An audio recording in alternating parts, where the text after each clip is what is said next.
Good afternoon, everyone. We have a bit of a pileup here in the United States Senate.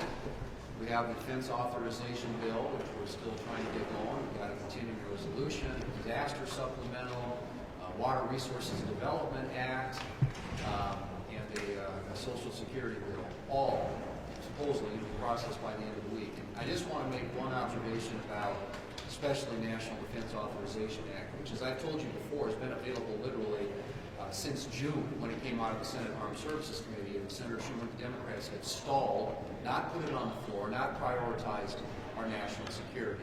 At a time when we have ships that can't get out to sea, planes that can't fly, and a military readiness problem that seriously needs to be addressed. That is not going to happen next year. I can assure you that national security will be a big priority. President Trump campaigned on national security and making sure that our military is ready to confront the threat matrix that we face around the world today, and he will have the full support of us in Congress to make sure that those important national security priorities are addressed in the upcoming year. So it's regrettable that this is where we are and that we have this pile up, but it was the Democrats' own making, and now we're going to have to do our best to try and sort through it and find our way out of it and get into next year, where we're going to be in the majority and we will set the priorities, and they will be very different priorities. Well, Republicans will restore and reassert America's strength in the world. Now, that means a military that is lethal, that is prepared to fight, that is intimidating. It means border security, and it also means American energy dominance. Because border security is national security, and energy dominance and America's strength are tied together. I've just returned from the 80th anniversary commemoration of the Battle of the Bulge. That was the bloodiest war in World War II. Hitler's vicious attack by 200,000 Germans and 1,000 Panzer tanks was a surprise to our allies and to the U.S. troops. My father was one of the 500,000 brave Americans who fought that battle in the bitter cold in the cruel winter of 1944. I just returned from walking the cemetery in Luxembourg, where over 5,000 American soldiers are buried, along with General Patton. This is a constant reminder that our enemies are unpredictable and unforgiving. And for America to be safe, we must be strong. For the last 4 years, this administration has squandered American strength, and it has surrendered our strategic advantages. And that's why our enemies are on the march. Republicans are on a mission to restore America's strength and standing around the world. It is the only way for our nation to be safe and free. Well, as much as it pains me to say this, congratulations to the United States Naval Academy on their very, very strong win against the United States Military Academy on Saturday. We witnessed America's game, which I will use the old adage that all of those incredible young men that were on the field, they are the ones that are willing to die for every last one of us that watched the game on Saturday. So again, congratulations to Navy. They did beat Army. And I will be paying Rick Scott later for our bet. But again, we want to make sure that we have the most lethal fighting force on the face of the planet. And we have not seen that effort in the last 4 years under the Biden administration. Our adversaries look at us and they see weakness. Our friends are wondering, where is American leadership? What we have seen in the last 4 years, we have seen the world on fire, we have seen chaos at our southern border, we have seen the killing of American service members. Think back to Tower 22 in Jordan, where 3 Army reservists were killed under this administration. And we have had Chinese spy balloons traversing the United States of America, paving the way for unidentified drones, with no reaction from our federal government. We have a lack of American leadership. But thankfully this week we will be passing the National Defense Authorization Act.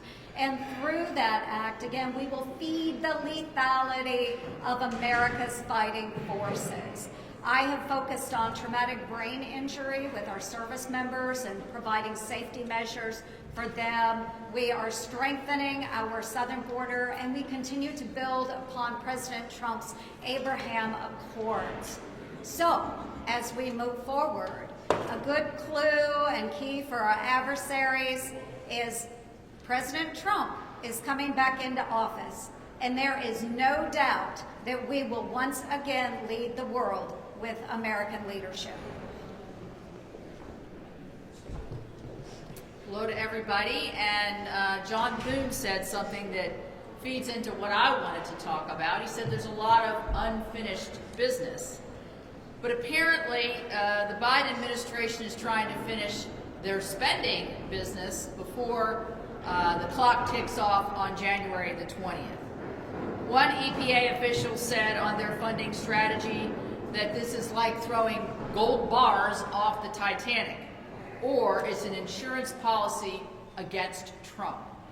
Just last Thursday, the EPA awarded $1.6 billion last Thursday to 84 new recipients in their environmental justice, block grant, and community change program. Now, if you recall, I brought to this podium the fact that the EPA was going to grant last summer hundreds of millions of dollars to groups that are what I consider anti-American, anti-law enforcement, pro-Palestinian. On their websites, they're totally very far left groups. We don't even have an inspector general because the Democrats would not let us did not write into their bill and expect an inspector general to follow the $41 billion that's in the supposed Inflation Reduction Act. And now you see they're just flooding money out the door. Talk about a waste. A waste. And they don't want to leave it there because they don't want us to, A, reprogram, or what we would probably do, claw this money back for programs that are more beneficial, that have more meaning, that actually help a lot of different people across the country.